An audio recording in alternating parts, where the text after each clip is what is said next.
Hola, ¿qué tal amigos? Bienvenidos una vez más. Hoy estamos en otra edición de Nada es Normal Íntimo y tenemos un invitado súper especial.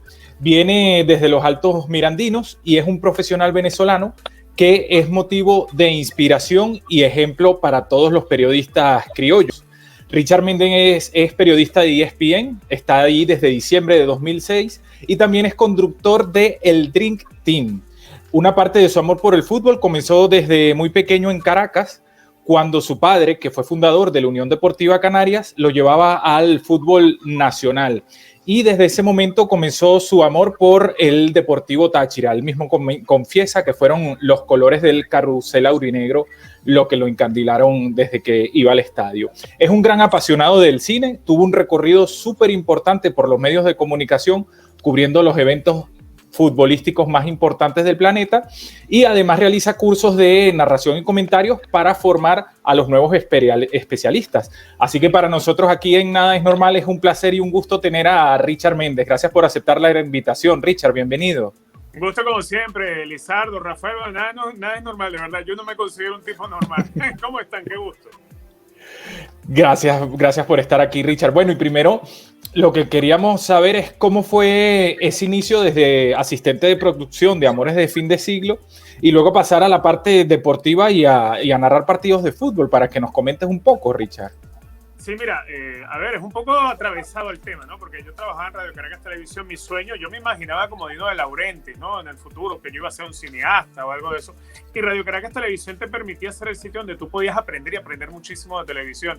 Tuve la oportunidad de comenzar allí, estuve en el equipo de producción de la telenovela Amores de Fin de Siglo. En un momento, como que decidimos varios irnos del canal, yo decidí irme y en aquel momento como que dice, eres joven, y tú crees que te vas a comer el mundo. Yo quiero ser locutor. Así. Y empecé a buscar emisoras de radio y tal. Y en todas me tiraban la puerta. En todas. Hasta que por ahí, una en San Antonio de los Altos, Radio Sintonía, me escucharon y dice, mira, no está mal, pero es que aquí, por ley, necesitamos tener un programa deportivo. ¿Tú le echas pichón a los deportes? Yo, sí, vale, yo mismo soy. Y claro, hice un programa que comenzó de deporte, pero terminó siendo solamente de fútbol. Y entonces me di cuenta que eso era lo mío. Quedarme con el fútbol. En el 96, el 9 de octubre, van a jugar Venezuela-Argentina la eliminatoria de la Copa del Mundo de Francia. Y a mí se me ocurre proponerle a la emisora buscar la manera de tener los derechos de transmisión. La federación en aquel momento me los dio sin costo, a mí como a muchas radios. Y decidimos ir a transmitir el partido a San Cristóbal, el Pueblo Nuevo. El narrador que habían contratado nunca llegó al estadio. Me tocó narrar el partido. Las bendiciones de la vida es que a raíz de eso, pues me terminé dedicando a ser narrador de fútbol. Qué bueno, qué bueno. Richard, un placer. Por acá Rafael Romero desde Caracas, Venezuela. Yo te quería preguntar, ya que hemos hablado y conocemos tus inicios en radio, televisión, bueno, has llegado a ser un relator reconocido. En mi criterio realmente es un orgullo y honor tenerte aquí con nosotros y por eso yo te agradezco que nos dediques estos minutos, pero yo quisiera saber, ya sabemos a dónde has llegado, pero si hubo un momento en tu vida donde hubo ese juramento interno donde Richard se dice a sí mismo, yo voy a trabajar en un grande. ¿Cómo fue esa llegada a ESPN? A ver, en realidad nunca me lo propuse. Te digo la verdad, nunca me lo propuse. Mi sueño era narrar por radio. Ese era mi sueño, aparte de ser cineasta y todo eso que al final no se me dio. ¿Qué es lo que pasa? Que yo de niño, yo crecí viendo los partidos de televisión, le quitaba el volumen y escuchaba por onda corta a Manolo Dávila, por ejemplo. Siendo yo un niño, para que más me tenga una idea de la edad que debe tener Manolo, ¿no? Pero ya yo de niño lo escuchaba. Y entonces yo me imaginaba en eso, porque me parecía fabuloso que ellos iban a todos los partidos, estaban siempre en los estadios, y era contar lo que estaba pasando. Para mí eso era una magia tremenda.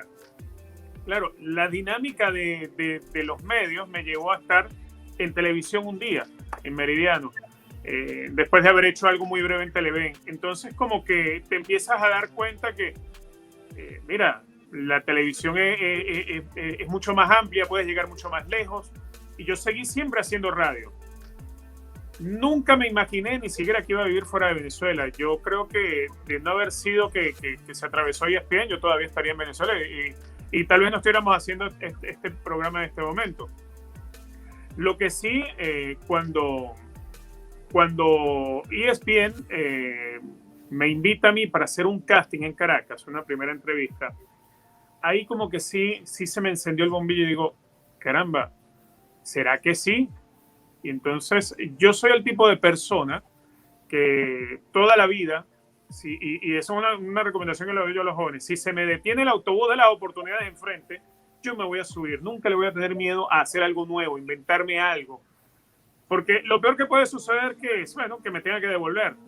Ya conoces el lugar donde estás, pero no sabes a dónde te puede llevar. Entonces, por eso en aquel momento accedí a la entrevista. Hice el mejor casting que he podido hacer en mi vida, creo yo. Me esmeré y a final de cuentas no quedé. El primer casting no quedé. Quedé para el segundo, que me volvieron a invitar después, pero es que el primero era de SportsCenter, el segundo era de fútbol y ese me vino mejor, ¿no? Para el de SportsCenter definitivamente no quedé, pero les juro, me preparé como un animal y no quedé, claro. Quedó Tony Kerky. Claro. Richard, ya que hablamos de ESPN, tengo que preguntarte por lo que pasó con Faitelson, ¿no? Para nosotros en Venezuela, lo que nos marcó, yo no sé si fue más la pelea, yo creo que fue más la frase de la Vinotinto la llevo tatuada, porque nosotros entre el grupo de amigos, cuando a veces discutíamos, hasta decíamos eso echando broma, pero yo creo que en cierta forma hasta nos sentimos representados indirectamente los venezolanos con esa respuesta. Sí, a ver, yo creo que de los videos míos que puede haber en YouTube, creo que ese fue el primer video viral que hubo de mí. Al final de cuentas no es un video, sino es una foto mía y la de él y el audio, ¿no? Es más, se van a cumplir 10 años de eso ahorita. Fíjate que ha pasado el tiempo.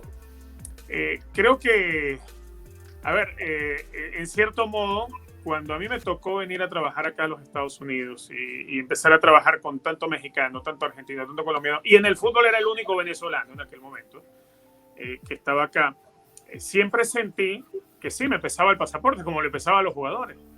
Exactamente.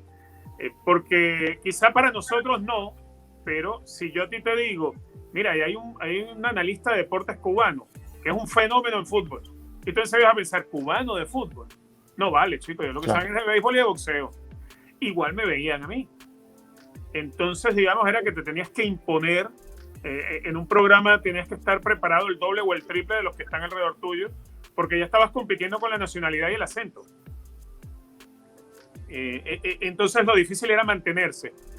Cuando Venezuela empieza a hacer cosas buenas en el fútbol, yo me acuerdo un día en el 2008 que Venezuela le gana a Brasil 2-0 un día antes de que comience la Eurocopa del 2008. Llego al canal, porque yo fui al estadio porque me quedé a 2 horas de acá. Llego al canal y lo primero que me dice un argentino, está feliz, ahora ustedes tienen tradición porque le ganaron a Brasil. ¿Cómo que ahora tenemos tradición? Tengo que estar feliz porque le ganamos a Brasil. Y a ustedes también le vamos a ganar. O sea, ya de entrada, ya claro. Te están tratando de ubicar, no sé, como que es algo fortuito que ganaste y ya, pero no, ustedes no tienen tradición, como que no tuvieras derecho, ¿no?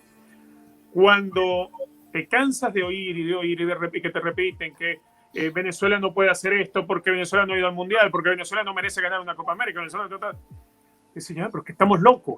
O sea, como que en un momento sí creo que me cargué de tanta rabia y solté tanto que a lo mejor no tenía solamente que ver con David, tenía que ver con todas las cosas que me habían tocado vivir desde que llegué. Claro.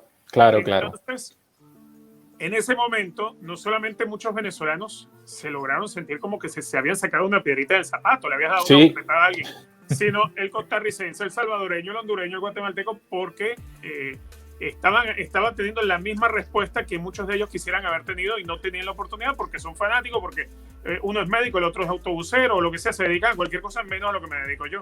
Y yo en ese momento tuve esos 10 o 15 minutos de gloria. Igual les digo, el gordo David es un tipazo, yo le tengo mucha estima, es un personaje, pero aquel día me la saqué y la pagué con él. Está bien.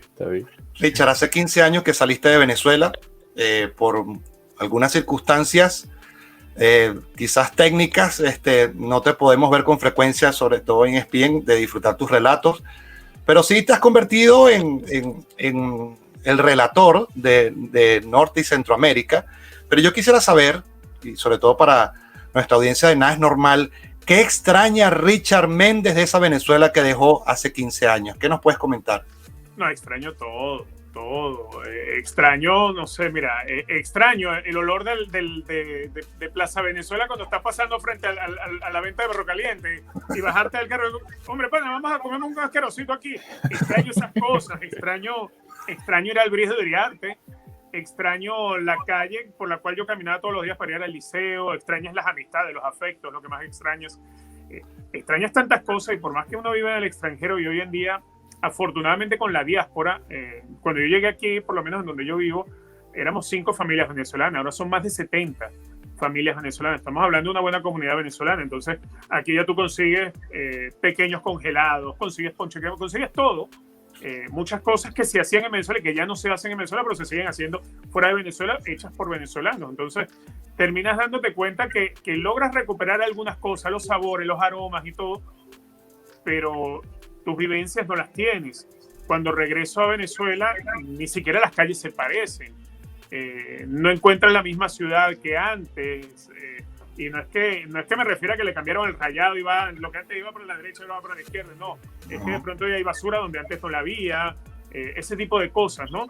Entonces, creo que aquella Venezuela en la que yo crecí, la voy a extrañar siempre, porque fue la que conocí y de pronto a la que ahora voy, cuando me ha tocado ir en las pocas veces que he podido ir en estos últimos 15 años, cuando voy a Venezuela, encuentro una Venezuela que no es la que yo crecí, que es una Venezuela que para mí es irreconocible porque yo al estar tanto tiempo fuera he visto cómo cambió tanto. Cuando de pronto permanezco 5 años sin ir y voy, el cambio que veo es tremendo. Quizá el que está allá y en el día a día no se da cuenta lo que se deteriora o empeoran las cosas en su calidad de vida, pero yo las puedo ver porque tengo una fotografía de lo que viví en un momento y después regresas a los 5 años o a los 10 años y te das cuenta que el cambio es del cielo a la tierra. Sí. Richard, esta noche juega el Deportivo Táchira, ¿no? Y yo quería preguntarte... El glorioso, hay que cepillarse los dientes de decir Táchira. Bueno, esperemos que esta entrevista el día de hoy te dé suerte. Y quería preguntarte justamente por ahí, ¿no? ¿Qué le pasa a nuestros clubes en los torneos internacionales? Porque a medida que pasa el tiempo, parece que es más lejos ver a un Estudiantes del 99 o al Minerven en el 94, como lo hizo Táchira también con Farías, o el Caracas de Chita. Parece que en vez de estar más cerca y con más posibilidades de competir, estamos más lejos de esa realidad. Sí, lamentablemente ha venido pasando hacia ahora. El fútbol venezolano le sobra talento. Hoy en día tenemos más talento que antes. Hoy en día quizás lo que el futbolista no tiene son comodidades que se tuvieron antes. Hay algunos clubes que han tratado de ser clubes, como lo que ha tratado de ser Mineros, Caracas. Creo que Caracas sigue siendo el mejor ejemplo de institución deportiva, lo que trata de hacer Estudiantes o Táchira. Pero después ves un grueso de equipos que hacen comunidad en el fútbol venezolano, donde si sacas el cálculo, cuando yo trabajaba en Venezuela, que trabajaba en Meridiano contigo, Lizardo, y a la vez trabajaba con el circuito del Deportivo de Talchacao, que hoy en día es el Petare, en aquel momento un futbolista promedio ganaba 20 veces más de lo que gana hoy un futbolista promedio en dólares. Entonces te das cuenta que el fútbol ha sido tan golpeado por la situación que vive el país que eso también afecta en las finanzas del fútbol. Un jugador no se puede preparar de la misma manera porque a lo mejor el futbolista, bueno, ganó y cobró una parte, pero después lo demás lo tiene que conseguir por otro lado, porque si no, no terminas, y si a veces ni siquiera les pagan.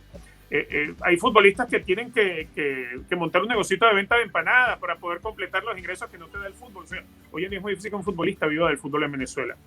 El talento que es muy, muy bueno sale de inmediato de Venezuela. Y entonces ese talento que se está yendo sin terminar de formarse en el fútbol local y que no le va a servir a un equipo para clasificarse a Copa Libertadores. Te voy a poner un ejemplo con el Táchira. Táchira ganó el cupo a fase de grupos de la Copa Libertadores la temporada pasada. ¿Cuántos jugadores de esa plantilla los logró conservar Táchira? Muy pocos. Táchira tenía más salidas cada día que llegadas. José David Contreras, un gran arquero, jugador clave, que en una Copa Libertadores le venía una vitrina tremenda, se tuvo que terminar yendo al fútbol colombiano. Y así, no solamente Táchira, en todos los equipos encuentras eso. Entonces es obvio que empezamos a dar ventajas. Vamos a Copa Libertadores y los equipos apenas van con 2 fechas de campeonato andadas. qué es lo que está sucediendo. No hubo la oportunidad de hacer una buena pretemporada porque había equipos que le debían a sus jugadores. ¿Y cómo vas a llamar a jugar o a prepararse a futbolistas que no le han pagado hace 10, 12 meses? Tienes un poco espacio de preparación física de la pretemporada, tienes 2 partidos nada más andados y tienes que jugar una Copa Libertadores. Pues el resultado va a ser pasar muchísimo trabajo y con suerte se puede hacer algo heroico y clasificar a la siguiente fase. Entonces, creo que hay tantas dificultades en la estructura general del fútbol venezolano que el esfuerzo del futbolista termina siendo insuficiente. Tomando en cuenta la pregunta que te hace Lizardo y tu respuesta, ya yo tenía preparada la siguiente, es que sobre todo en este programa, desde esta tribuna de opinión libre y en mi posición, donde metemos las narices, donde observamos ciertas circunstancias, lo que vemos son problemas en el fútbol venezolano. Realmente nosotros no tratamos de afincar mucho en lo que son las críticas y afianzar los problemas, sino quizás buscarle la solución. Pero para Richard Méndez, el fútbol venezolano es un enfermo terminal, hay que dejarlo morir para que vuelva a nacer, o sencillamente se pueden corregir muchas cosas con lo que tenemos. Mira, el fútbol venezolano es el más fuerte del mundo. Yo sé que cuando yo digo esto, la gente me dice, este tipo está loco, ¿qué está diciendo? No, el fútbol venezolano es el más fuerte del mundo. Porque el fútbol venezolano, si bien hoy en día está en una etapa histórica en la que ha llevado más palos que nunca, pero el fútbol venezolano siempre llevó palos. Nada como lo de ahora. Lo de ahora creo que es consecuencia, no sé, de muchas cosas.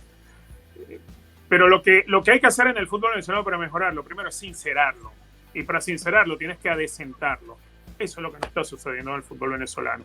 En la medida que no tengamos dueños de equipos que prometan salarios que después no pueden pagar, porque muchos tratan de caer en aquello de, bueno, voy a fichar y voy a armar un super equipo y cuando clasifica a Libertadores me va a entrar tanta plata que le pago a los jugadores, pago a todo el mundo y todavía me queda un montón de plata. Y no es así. El fútbol no es tan sencillo como eso. El fútbol se maneja de una manera distinta. En el día en que entendamos que no tenemos que tener 20, 21 equipos en primera división, cuando de esos 21 equipos hay 14 que no le paguen a sus jugadores, que entendamos que tenemos que hacer un torneo más ajustado a la realidad del país, que entendamos que de a poco hay que convertir los equipos en clubes, que no es que el equipo va a vivir porque tiene aquí en el pecho la gobernación tal y se cumplió el campeonato, el gobernador logró reelegirse, pero no le pagaron al equipo y el equipo termina como terminó Trujillano. Cuando entendamos eso, entonces el fútbol venezolano va a empezar a cambiar y va a empezar a ir hacia adelante. En algún momento no sé, de 10 o 5 años, hasta hace 10 o 5 años atrás, el fútbol venezolano empezaba a ver mucho dinero por todos lados. Y empezamos a ver equipos por aquí, equipos por allá, y uno dice, qué bueno está creciendo el fútbol venezolano, y nos dimos cuenta que era una burbuja, que había crecido el decorado, pero los problemas estructurales seguían estando. O sea, el fútbol venezolano hay primero que sincerarlo y luego que adecentarlo. Sí, Richard, no queremos hablar todo de fútbol, también queremos saber un poco de ti para no hacerlo monotemática la entrevista.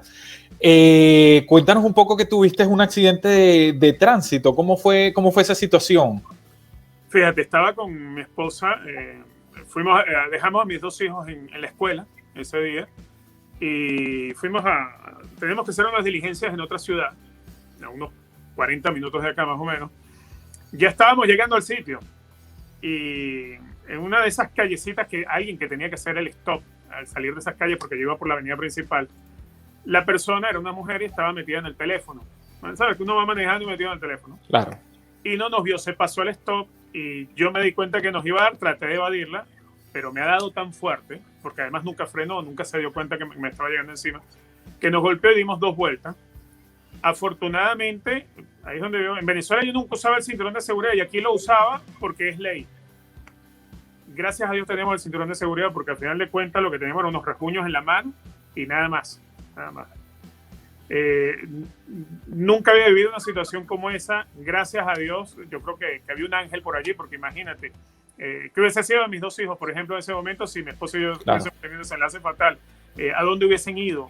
Porque no había familia acá que se pudiera atender de ellos ni nada de eso. Se hubiesen terminado en un orfanatorio. O sea, hubiese sido una tragedia tremenda. Y gracias a Dios, pues no fue más que que el gran susto y que los arañazos que nos quedaron en las manos y bueno, un carro perdido, bueno, ya veremos cómo empezamos de abajo con lo del auto. Eso se recuperó a final de cuentas, ¿no? Pero sí fue bastante fuerte. Volviendo no tanto al tema del fútbol, sino a tu actividad profesional. Para los que están iniciando la comunicación deportiva, sé que eres un referente y muchas veces el que quiere ser relator, el que quiere ser comentarista, tiene como alguien de guía, ¿no? No solamente para copiarse, sino para agarrar ejemplos positivos.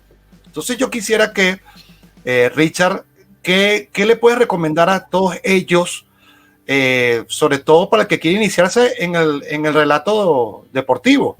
Un leve comentario con respecto a eso.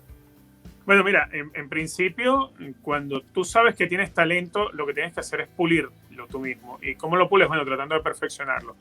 La primera recomendación que yo doy es no apagarle la luz al que tengas al lado para que te vean a ti. Es tratar de brillar tú. A veces uno ve y escuchas partidos en televisión o en radio y te das cuenta que el narrador está compitiendo con el comentarista. Y trata el narrador de hacer quedar mal al comentarista. Eso no se debe hacer. Si brilla el que está al lado, brillas tú. Eso es una de las cosas básicas, ¿no? La otra, hay que prepararse mucho, hay que prepararse cada día. No tenerle miedo a equivocarse, porque, mira, yo tengo esto casi 25 años y todavía meto mis metidas de pata, ¿no? Todavía me equivoco de vez en cuando, porque es normal, somos humanos. Claro. No tener miedo a equivocarte, sino lo que tienes que saber cuándo corregirlo y cómo corregirlo. Y la otra que creo yo es la más importante, ser original, creerse que puedes hacer las cosas originalmente. Yo crecí escuchando a Andrés Salcedo, a Lázaro Candal y a Manolo Dávila. Y mi forma de trabajar no se parece a ninguna de las de ellos. Ahora, sí conozco colegas en el medio que incluso a veces me sorprenden en televisión porque los estoy viendo acá mismo en los Estados Unidos, en la televisión local, y usan frases que usaba yo o que usan otros compañeros. Y dices, pero ya va, espérate. Como que cuando yo digo que veo el fútbol o póngase una sotana, todo el mundo sabe que yo tengo diciéndola casi 20 años. Como un narrador que tiene un año en televisión lo va a decir. Entonces tú dices, no le vas a reclamar, ni mucho menos, por favor, la gente sabe, pero es un poquito de originalidad. O que alguien diga los 90 minutos más hermosos del mundo. Sabes que es el viejo Omar Tapia. Por ética profesional, no le toque su frase, que ese es su tag, esa es su marca. Esa es la otra recomendación que puedo dar. Richard, hace rato decías que el fútbol venezolano es el más fuerte del mundo y quisiera saber si tienes alguna anécdota ahí, ¿no? Sobre todo sobre el fútbol venezolano, de algún viaje, alguna transmisión, no sé, para conseguir la línea. Algunas cabinas del fútbol venezolano son cerradas, conseguir el audio ambiente es muy complicado y esas son cosas que la gente no sabe que se hacen para sacar la transmisión, que hay que inventárselas, ¿no? No sé si tendrás alguna, imagino que tendrás muchas. Mira, tengo anécdotas, incluso te voy a contar una que es bastante simpática. Cuando yo trabajaba con el Deportivo de Talchacao, yo era, a la vez de ser narrador del circuito radial, era como el productor, ¿no? Y entonces yo tenía que notificar a la radio, yo arreglaba precios con la emisora de radio que íbamos a transmitir y todo aquello. Hubo un partido que por lluvia o por algo, no me acuerdo qué pasó, el partido se pospuso. Entonces, no se jugó ese domingo, sino hubo que jugarlo como un mes y medio después. Y el partido lo asignaron un día miércoles. Yo tenía que notificar a la radio siempre, cada semana, con el calendario, mira, este es el partido que vamos a hacer, tal que sea. Llegué el miércoles, llego al estadio con los equipos, con tal, instalamos, era un Talchacao Llaneros, no se me olvida. Llamo a la radio, mira, estamos listos para ir al aire para empezar la previa.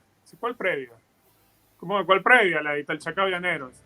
No vale, yo lo que tengo al aire es un concurso de música llanera que hay en Tiara, imagínate tú. No, vale, túmbalo y sácame al aire. Y dice, no puedo. ¿Cómo que no? Si esto es un contrato, no sé qué. Me dice, tú hablaste con la radio de este partido, tú les dijiste, porque esto no está en el calendario. ¿Cómo no está? Uy, sí, es verdad que es un partido pospuesto, ¿no? Me dice, tienes que hablarlo con el dueño de la radio. Llamo al dueño de la radio y el tipo me ha comido de arriba abajo y dice, compadre, si tú no avisaste, no sale. Yo estaba ahí con los aparatos y todo eso. Y dice, no vamos a poder transmitir. Estaba yo con Tony Carrasco.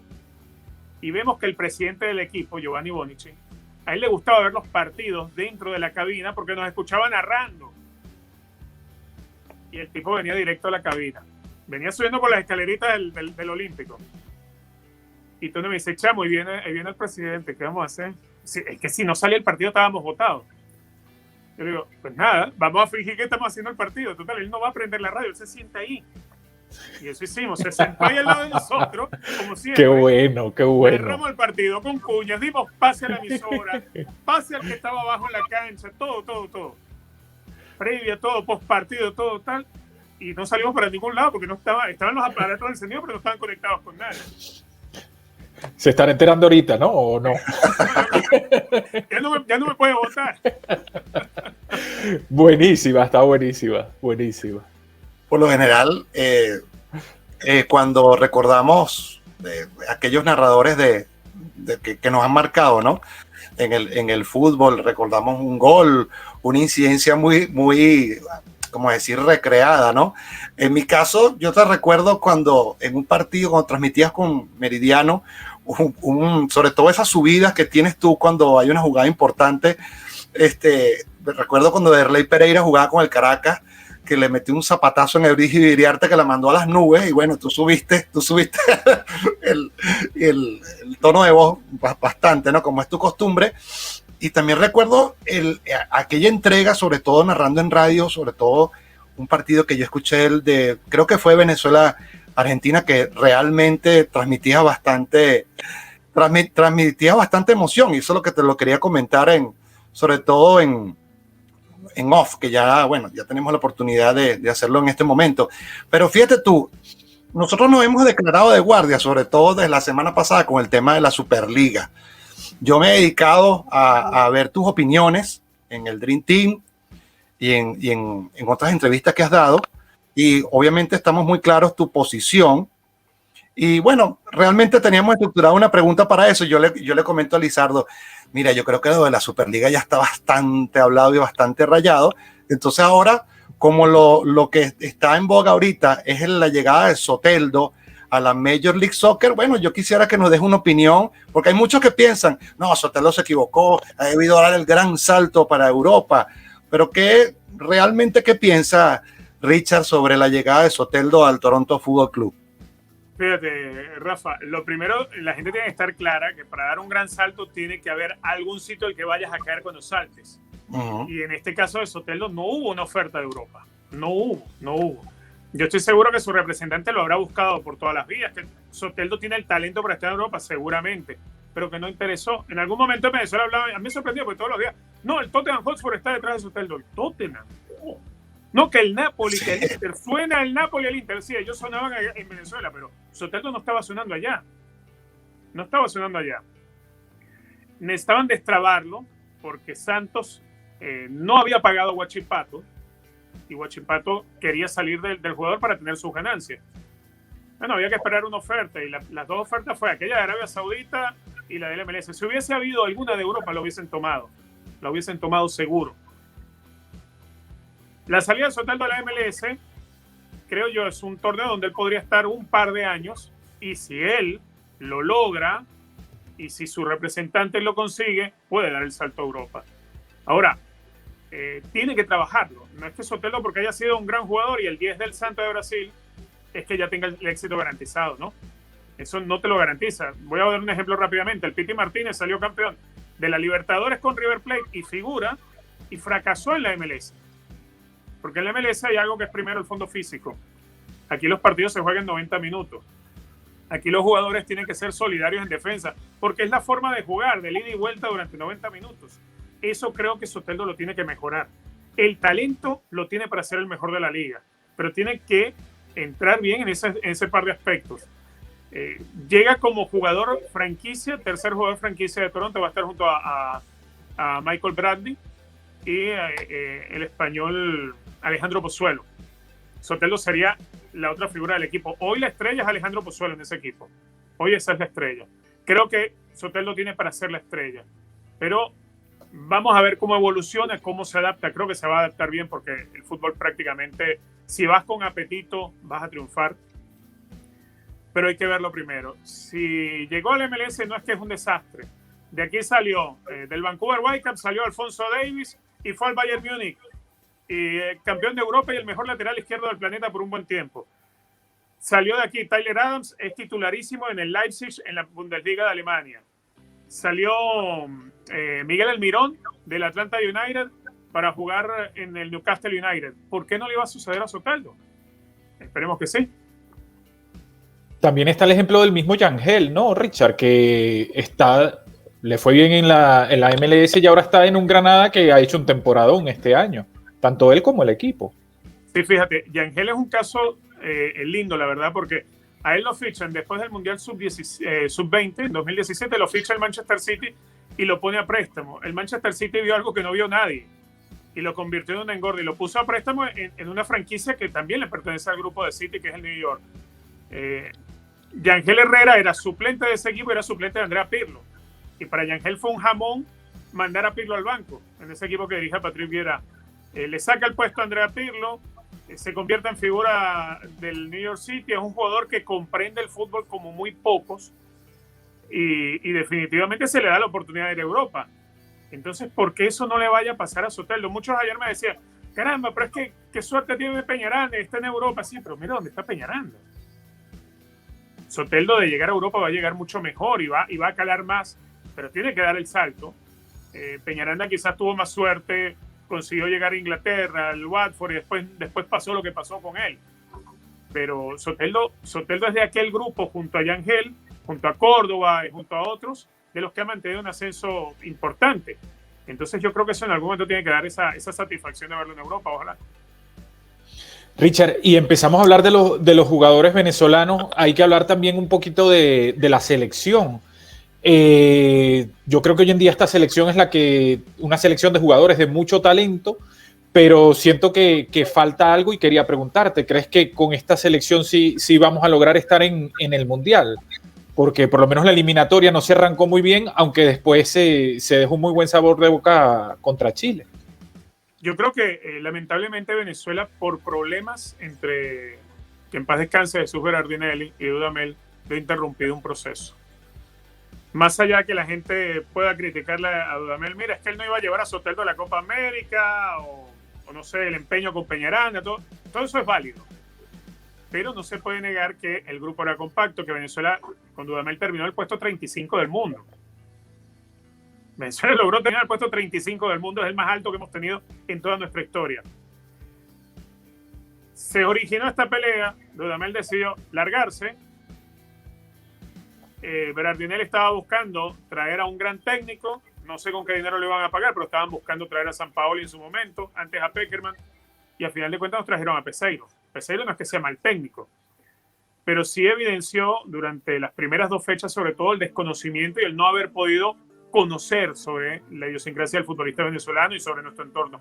El venezolano es muy difícil de domar, no solamente en el fútbol, en todos los venezolanos somos indomables prácticamente, para algunos, ¿no? Hay otros que nos doman tranquilamente, pero ciertamente hubo un desconocimiento en ese sentido y eso nos pasó factura, sobre todo los 2 primeros partidos de la eliminatoria. Yo ayer hablaba algo con el zurdo Rojas. A Venezuela le cuesta tanto, por ejemplo, cuando tú tienes jugadores como Soteldo, como Machís, como Otero, como Murillo, Savarino, nos cuesta tanto porque meter un centro al área. No es que no sean jugadores talentosos, son jugadores que te desequilibran a quien sea. ¿Cuántos centros efectivos le meten a Rondón? Y entonces cuando él soltó ese tema decía, caramba, tiene razón. Rondón para definir un partido necesita que le intenten meter 20 centros. ¿Cuántos le llegan bien?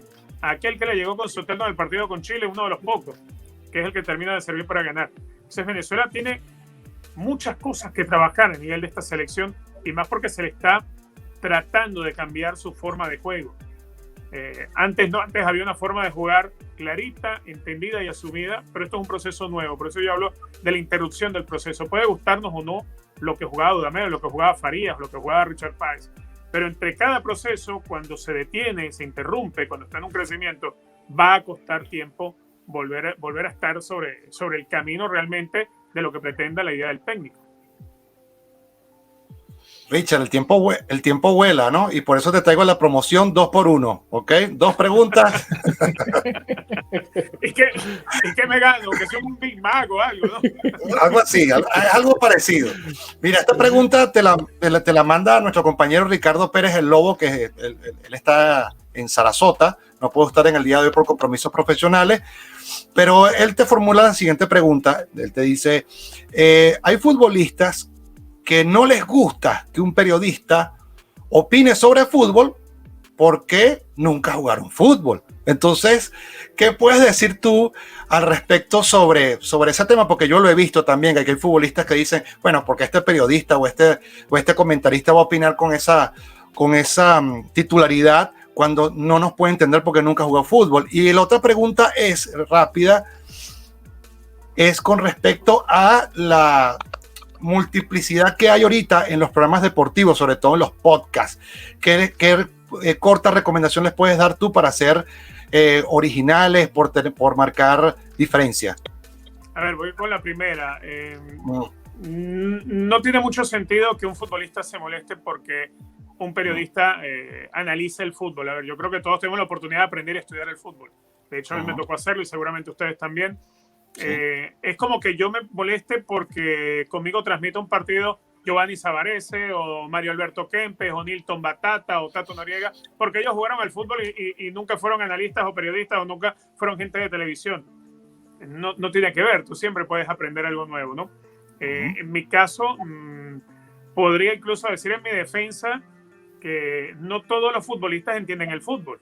Y cuando digo no entienden el fútbol es que no entienden los momentos de partido o no tienen el entendimiento táctico de un partido de fútbol, que para mí desde afuera, de una tribuna, ciertamente, sentado cómodamente, es mucho más fácil analizarlo sin necesidad de haber hecho los entrenamientos y todo eso. Ah, claro, no me pidas a mí que vaya a jugar con la pelota porque la voy a embarrarla. El futbolista me va a llevar de calle. Como yo tampoco le pido a un futbolista que se ponga a narrar si nunca lo ha hecho.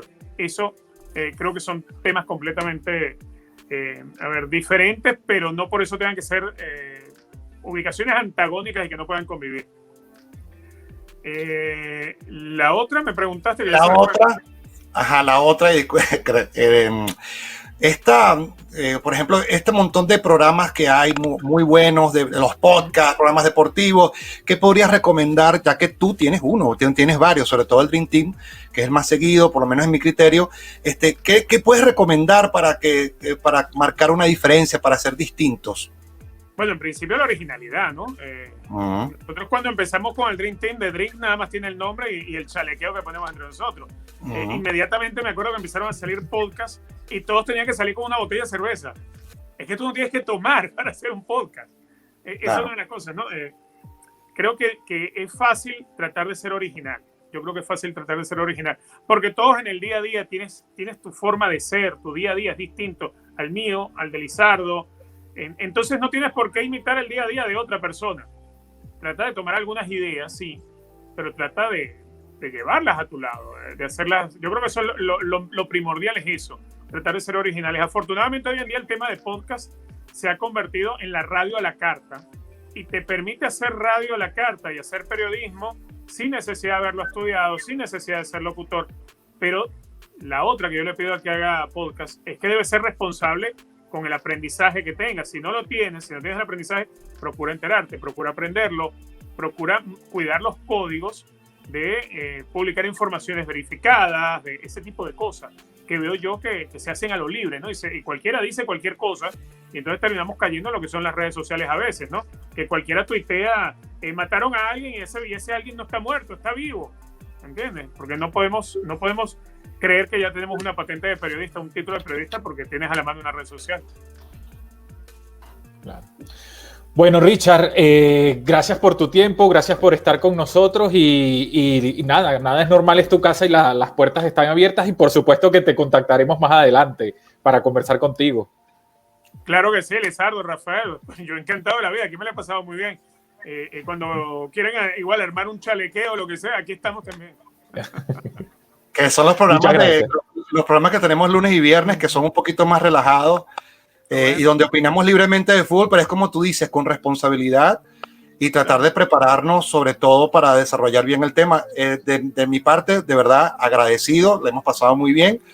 Y bueno, esperamos verte pronto. Esta es tu casa, Nada es Normal Podcast.